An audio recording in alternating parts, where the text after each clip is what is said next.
And welcome back, everybody. This is Movies and Beyond. I'm Callum, that's Kyle. Kyle, how are we doing today? Pretty good. Pretty Pretty good. good. It's Pretty been a good. nice, Got the weekend off. nice sunny Just day. yeah. I've been inside for most of it, but Shit, I ain't. I've been outside for most of it. And yeah. finally the sun is here. I remember we were in the taxi yesterday when we got was on the way down to the cinema to go see Kingdom of Planet of the Apes. She was like, "It's not to be quite a nice day, isn't it, Kyle?" I'm like, "I don't fucking know, mate. I've been inside all day." Speaking of yesterday, just let them know what a comedic genius I am.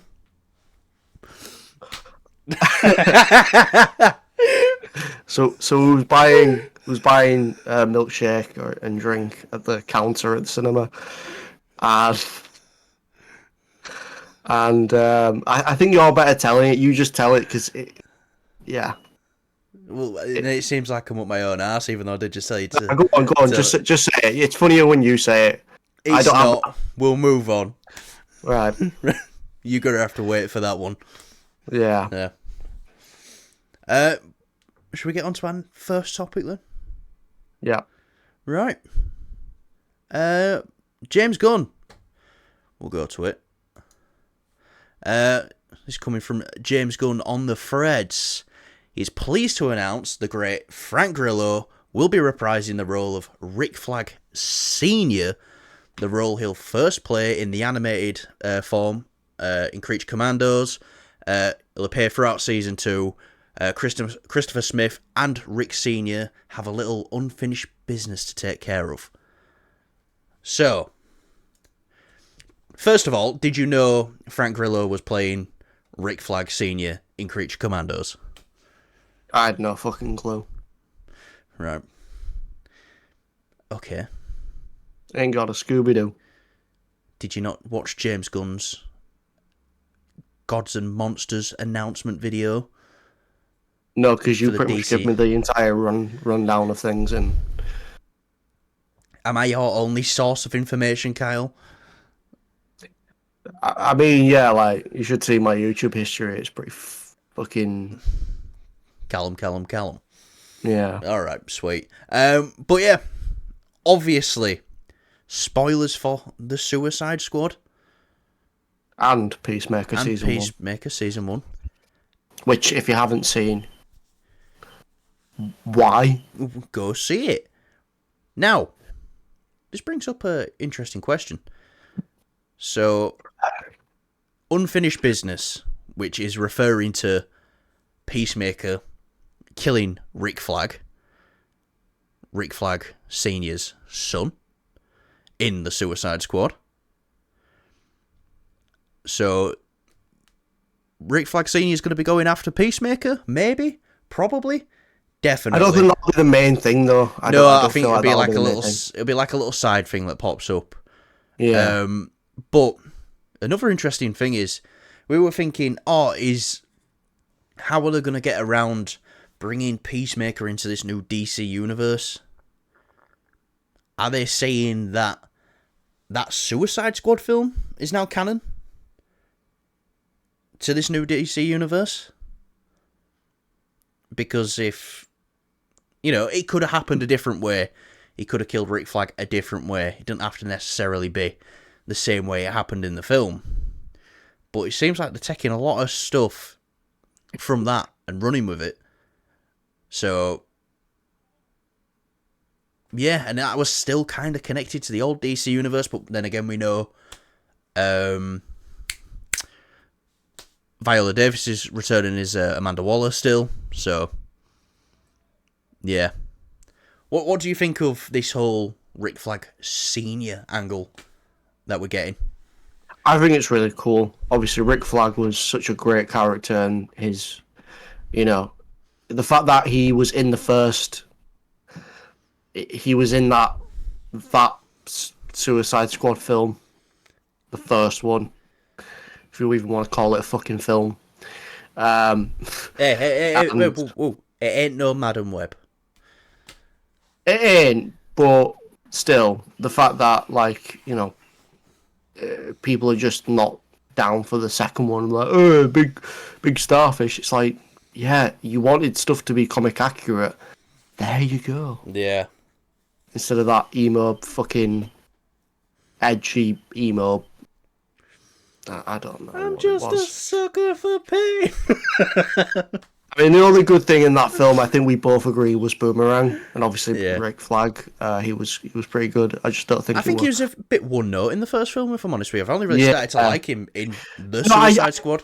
Yeah, but I mean, like, I like the actor. I'm a big fan of him. Joel Kinnaman obviously. is great. Yeah, And can we, I while we're think gushing about Joel Kinnaman, let's talk about his dad here.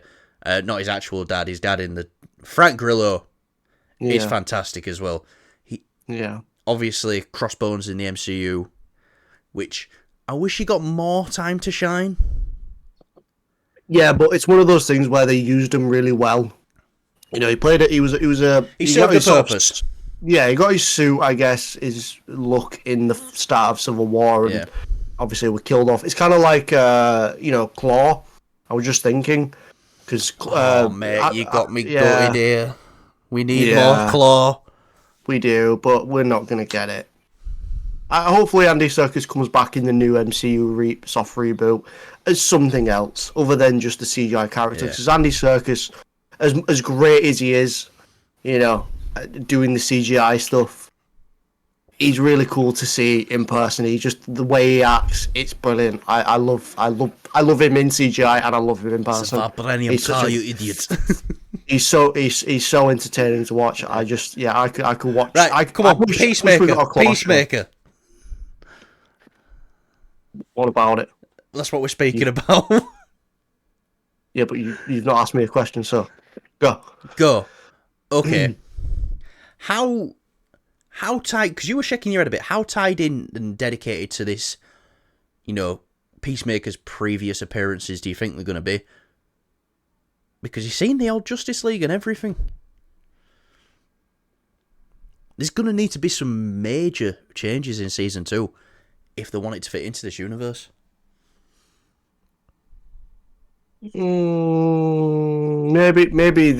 Maybe this is still in the old universe.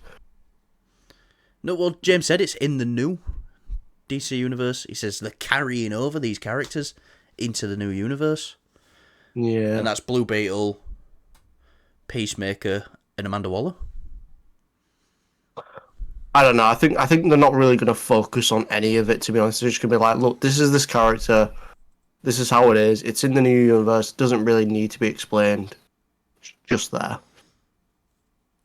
Because no one really cares for an explanation why Peacemaker. I'm not saying he's a bad character or a small character, but I'm saying he needs, he doesn't need like a big... It's like if you brought, say, Christopher Nolan's Batman, or I should say Christian Bale's Batman, and you brought him to this new universe, for example, you're going to need some explanation there because it's like, it's Batman. There's a different thing to it. I can't really describe, but yeah.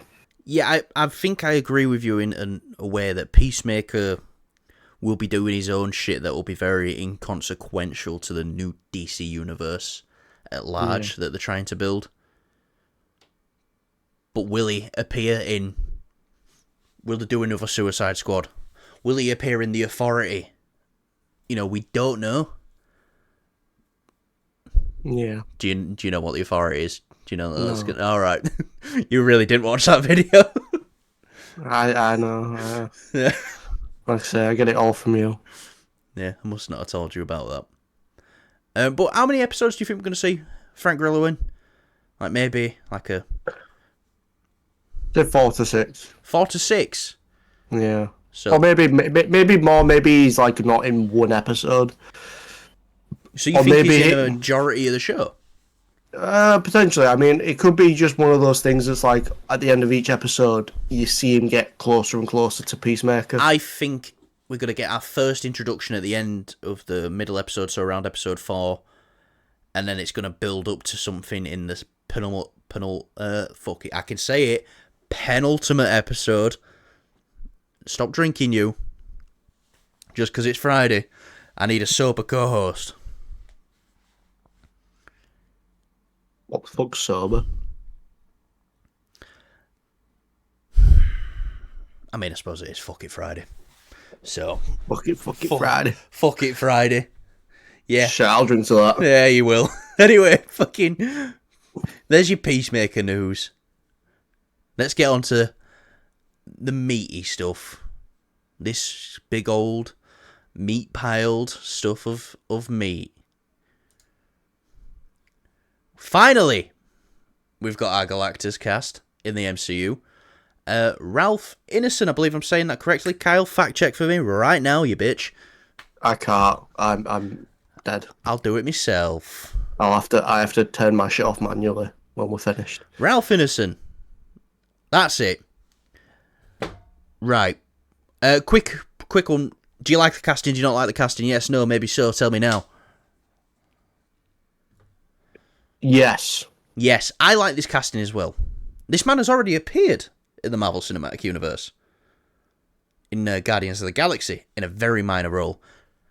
But I don't want to take away anything from this guy's career, but I feel like all I've seen Ralph do is minor roles. Yeah. Throughout. If I feel like he's in everything. Now this is going to be his big break. And it won't just be in Fantastic Four, apparently. Apparently it'll be multiple appearances as Galactus. So, everything I've seen him in, I've liked him in. Especially his stint in Game of Thrones, in Season 2 of Game of Thrones. Where he plays the Ironborn right-hand man to Theon. He did great there. I know he was in The Green Knight. A bit more of a bigger role from what I've heard. But, yeah, I can't really talk too much to his career, though, because I feel like I've seen him everywhere. But can't... He's great in everything he's done. But, yeah, is he anything memorable for you that stands out? No, I think you just pretty much just said it. Very much a character actor. Yeah, but I feel like he would do well as just having a real character to flesh out. Yeah. So I'm glad it's it's someone that can be fleshed out. Galactus. Be really cool to see on screen. Yeah, I'm pretty sure I don't know where he posted this, but he was like a planet-devouring giant or something like that. I'll see what I can do with this. So he's into it. There must have been a line as long as... I was going to say my penis then, but that wouldn't have been a long line. There must have been a line as long as Kyle's penis. Galactus's. I want to say Galactus's. Galactus's penis to see who we're going to play. And there's another subscriber gone. Yep. Yep. God. We've hit our peak. We're only going down now. But yeah, because we was hearing names like Javier Bardem. People like that to play Galactus. It was like, ooh, yeah. And then you find out someone like Ralph Ineson's come out on top and got the role. Now, maybe Javier Bardem wasn't interested in it or something like that, but I don't want to discredit Ralph here. But yeah, I like that he got the role. And I don't think people are going to be too annoyed that he's been in the MCU before. And then he's playing Galactus. Which he might be in a different universe, by the way. Fantastic Four, for now. But still, they're not going to confuse his Guardians character with Galactus. Oh! You think they're related? Also, we got some more casting news as well. John Malkovich joined Fantastic Four. Yeah, there's no no character. Yeah, and I don't want to sit here and pretend that I know loads of Fantastic Four lore or history or stuff like that. So I'm just gonna say it before Kyle says it. He's playing Blade. Sorry, if you're new to the channel, running joke. But Oh Christ. so, Kyle, who do you think John Malkovich is playing in this? Ooh. Now, you can't say Blade because I've already said it. Ooh. I don't know because like he's great as like in comedic roles, but at the same time it's like he's from what I've only seen a little bit of him being kind of serious. So it just depends on is it going to be lighthearted or is this going to be a serious role? Yeah. So I don't know. I think we'll have to wait and see for that, to be honest. Great addition Yeah. to the cast. You know, Yeah. they've gone. This is quite a starstruck movie. It seems Well, like it is, and it's, you know, we've got the ups and the down. You know, not downs. It's like ups and downs of it, of like stardom, because you know you got someone like Joseph Quinn playing Human Torch, where yeah, he got massive in Stranger Things, and he's very much at the start of his career. You know, Vanessa Kirby, again, someone who's been around for a long time, but are only really starting to hit that stardom. But then you get your leading man, Pedro Pascal, who is everywhere, in everything right now. as it should be. As he should be. And then, I don't want to say an unknown actor, but you get someone like Ralph Ineson to play, possibly, might be the next biggest villain in the Marvel Cinematic Universe after Thanos. You just don't know. Which is crazy. Multiple appearances as well. Obviously, we got Doom and everything coming. Or John Malkovich Doom confirmed. I don't know. No. It's weird, like, because we don't know the size of the role. It could be like a very small role. It could even be like a post-credit scene kind of thing. It could be Bill Murray sized in Quantum Mania role. Mm-hmm. We don't know. Obviously, I think that was a waste of a Bill Murray. If you're gonna have Bill Murray in your film, that was a massive waste. big waste of a Murray bill. Yeah. But this cast is, you know, shaping up pretty nice now. John Malkovich, Silver Surfer, Norman Rad, let's go. I'll just wind people up. Let's just wind people up. John Malkovich, Spider-Man. Man.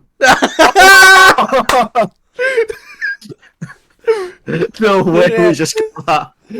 Yeah, really. Before we started the video, it was like, right, after I say John Malkovich a certain amount of times, we'll both say Spider-Man. No, we didn't. I swear to God, that was just sort of like, I don't know why. I just thought Spider-Man, and then I heard you go, like, I'm like, oh, right. No way. Right, we'll do one more, right, and we'll count down. Okay. Right, John Malkovich, 3, 2, 1. Osama Bin Laden. Okay, no. Right. Yeah. Well, I think mine were better. I think you're disturbed. Very much so. Yeah. And that's another subscriber. God. Yep. We are actually on the road to 100 subscribers again. So. Yeah, but backwards. No, we want to be on the road to 200 before we hit our 2-year anniversary. Very undoable, though, considering we're 40 or 41 subscribers away, depending on the day. I think we'll hit it. I think we'll be fine. I think we need to hit 160 another 10 times yet before. Yeah, it's just it's that one mother trucker. If you become our 160th, we know it's Kyle who just keeps subscribing and unsubscribing. It's not. I'm quite shocked as to how much this is now going on. It's a bit what the fuck is going on kind of thing. So. Yeah, it's still not as good as that time when a guy commented unsubscribe because you farted in a video. Listen, if you're unsubscribing because of that, right? Good. We don't want you here. Yeah, you don't need this shit, literally. Anyway, let's get on to our next topic. Because we've been crying about subscribers for too long. Oh, shit just went sideways. In the most colossal way. But John Malkovich Colossus. I would fucking love to see John Malkovich as a variant of Deadpool. You just ruined it. You ruined the game. You ruined the game. We're moving No, on. I genuinely would. We're moving on. We're moving on. You've ruined the game. You're taking it too far, Kyle. You know what you've done. Trying to think who else. Well, we can't think about who else now because A Quiet Place Day 1 dropped a new trailer yesterday when we were seeing Planet of the Apes. What do you think of this trailer, Kyle? Kinda the same. It's just a couple of new shots. Bit more story details. Kinda, yeah. Like they're trapped on in the city. Obviously, the bridges have been blown up. Yeah. From what it looks like. Other than that, we just know these two characters are going to be the ones that we're going to follow. So yeah, I liked the bit when they're going through the door and they knock the thing over in the door, and then one of the noise monsters comes and goes. Blah, blah, blah, blah. And I also like the bit where the guy turns off that generator and he's like, "Whoo!" and then the monster comes. And blah, blah, blah, blah. Yeah. What's your favourite bit? I was going to say I think that's probably my favourite bit as well. Just the generator dude. It's like, but what does the monster make? What noise? blah, blah, blah. Pathetic. Try again, No. please. No. I'll be honest, there's not much to talk about with this trailer. It's just... I think there was. just Lupita Nyong'o's character talks. She didn't talk at all in that last trailer. Yeah, And I was thinking, or is this how... Are they going with the death angle again? And that's how she adapts to this world so quickly. But no, not death. Will you stop fucking drinking? I'm nearly finished. I wish you need to let me know on days you're drinking because I'll join you. I'm just sat here, drinking my Lynx Africa. Tasty. Yeah, tasty Africa. Lynx Africa. Right. That is. Right. Anyways, trailer. I think it gave us a couple of... It didn't, give us a gist of what the story could be about, where it's these characters surviving. Do you think this is connected to the other Quiet Place films? Well, see, I thought it was like part of the MCU, me. Yes. Just with the big monsters. Yeah. Yes, the Human Torch and the Kia spin-off that we all wanted. That's it. That's it's the prequel to Fantastic Four. Yep. Yeah.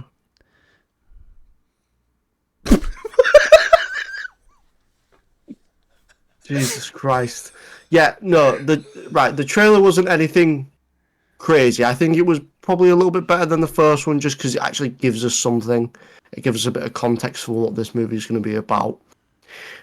Obviously, Krasinski isn't really involved in this one as much. I'm pretty sure he'll probably have like a producing credit for it. Yeah, he's got to. It's his franchise. Yeah. But I think it probably might be in safe hands. I think Krasinski wouldn't want to have anything taint his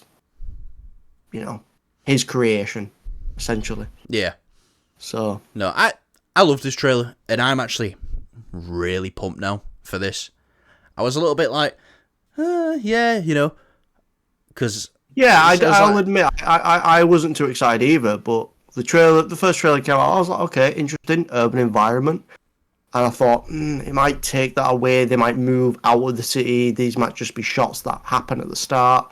But it seems like the whole film is going to be set in the city, which it kind of feels like it's, I know a lot of people don't like it that much, but I really enjoy Cloverfield.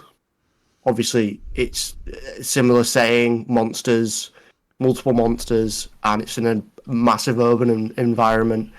I think I'm more all for it if it's definitely set in the urban environment. I love, like this says, I love day one stories.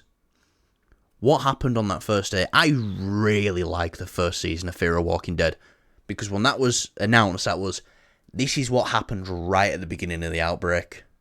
Yeah, I remember watching the first season of that. It's the only season I've watched of that show, Yeah. the spin-off, but I've quite enjoyed it. I thought it was pretty good. Yeah, I love stuff. And some people don't. Some people don't like. I love stuff. I behold my stuff. Nice. Yeah, that's a nice Carl Urban for you there. But no, some people don't like Day One stuff as well, prequel stuff.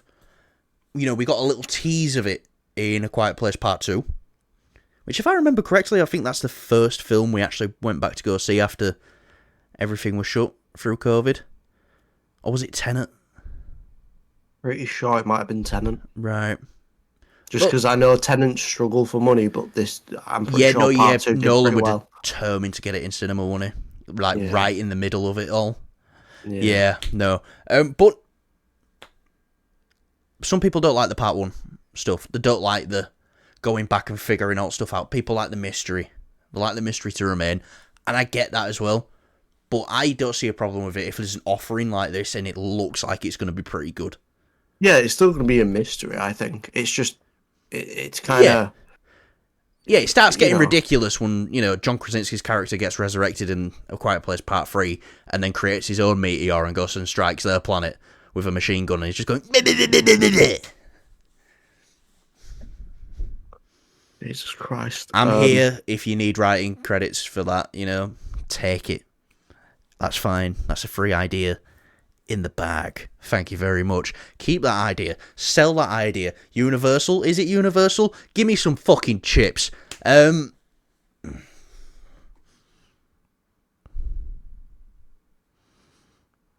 haven't been drinking. I've just been injecting pure pan grease.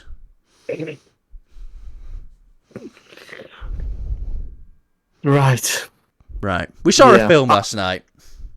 Yeah. Shall we review it? Nah, let's not. Let's review it, because we saw... What did we see? Kingdom of the Planet of the Planet of the Apes. Because we're doing this on a Friday, we're not going to do any spoilers, because people are going to be seeing it over the weekend. So, Kyle, no spoilers, please. Thank you very much. So, anyways, this ape fucking just... Yeah, I'm joking. He does jumps and stuff. Yeah, this ape jumps Film and shit. Ruined. Jumps and shit. I'll say this. I want to get this out of the way straight away, just in case I sort of... when we talk about when we review... I know we're reviewing it now, but I'm saying I don't want to forget later. None of the shots were in IMAX. Nothing was in IMAX for this. No, it won't. Which I'm really surprised. But it still looked beautiful. It did. I just want to say this as well. The dribble. No spoilers. The dribble. Yeah. Just look for the dribble. Yeah. Obviously, the effects look amazing. They probably are the best, to be honest. Yeah. There's... I think the eagle in some of the shots when he's like landing on a branch looks a bit funny. Yeah, I can forgive the eagle looking a little bit meh when the apes look how they do. It's like they chose where to put their money. Yeah, like a lot of the time when, like, say, a lot of movies when you have a CGI character, you have an issue of when they actually collide with the real world. So say if you shake hands with a CGI character, it looks fake. In this, none of that is an issue. There's none of that weird jankiness to the way they sort of interact with real life environments and CGI environments. It all looks really weighted and real. Yeah. No, it does. It does look fantastic.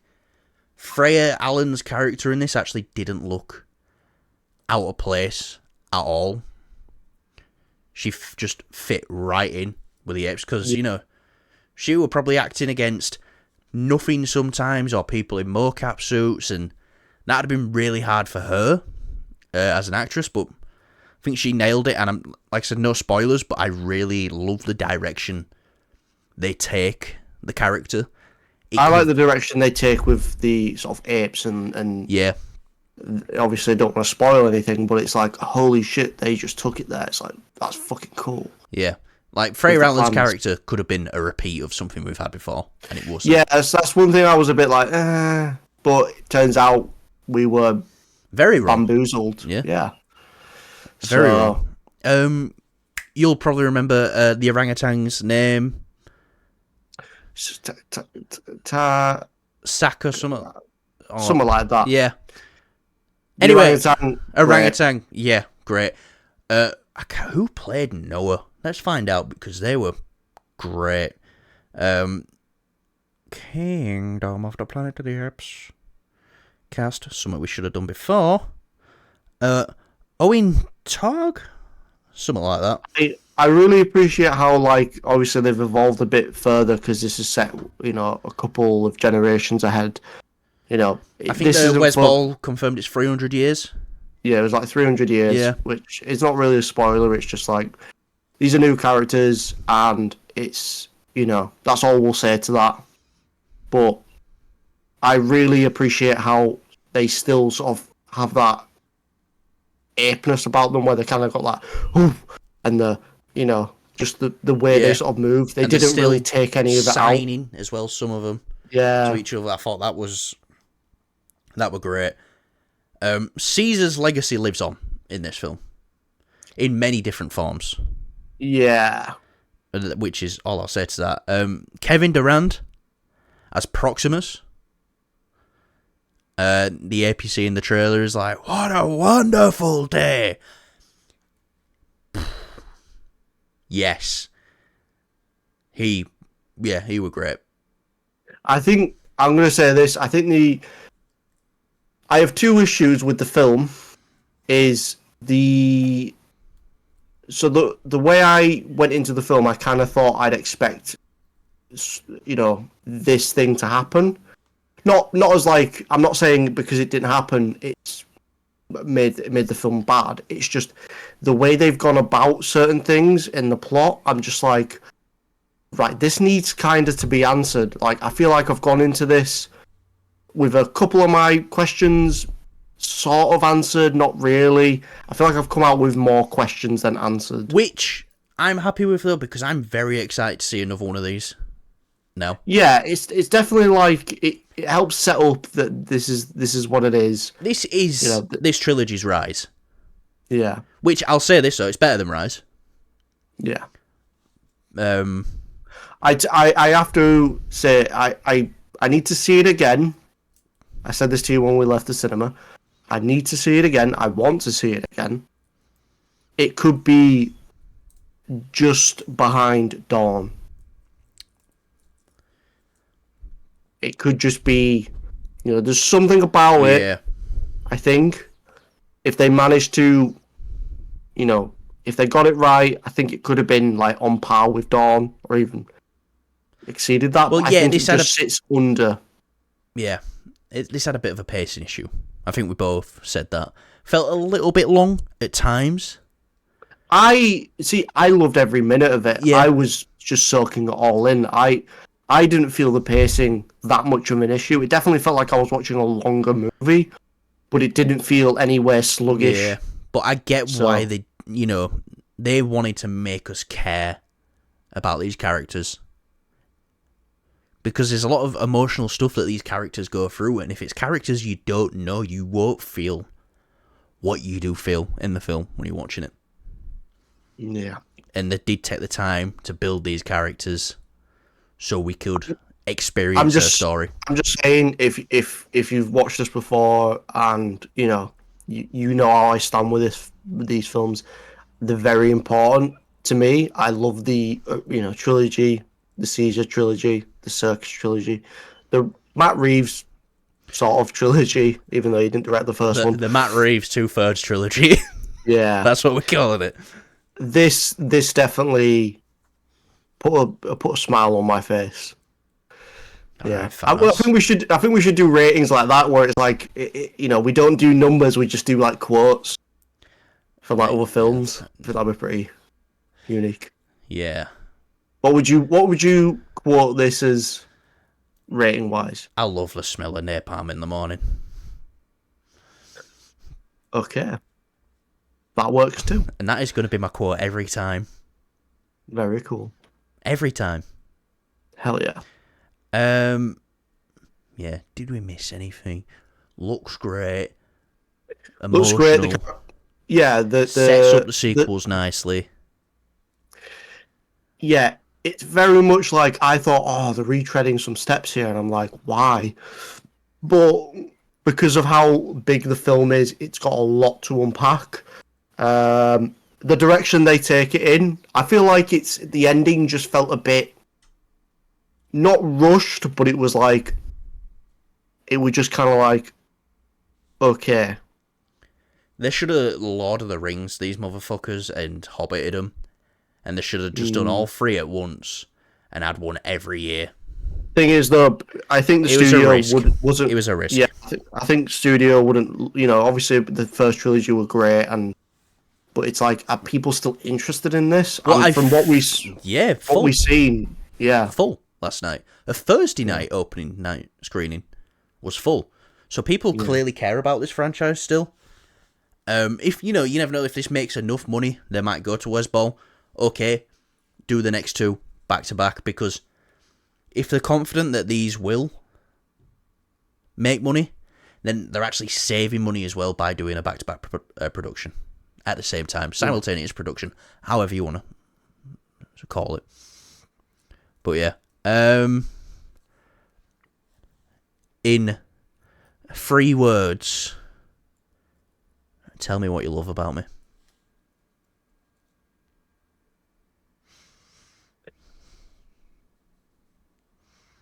absolutely.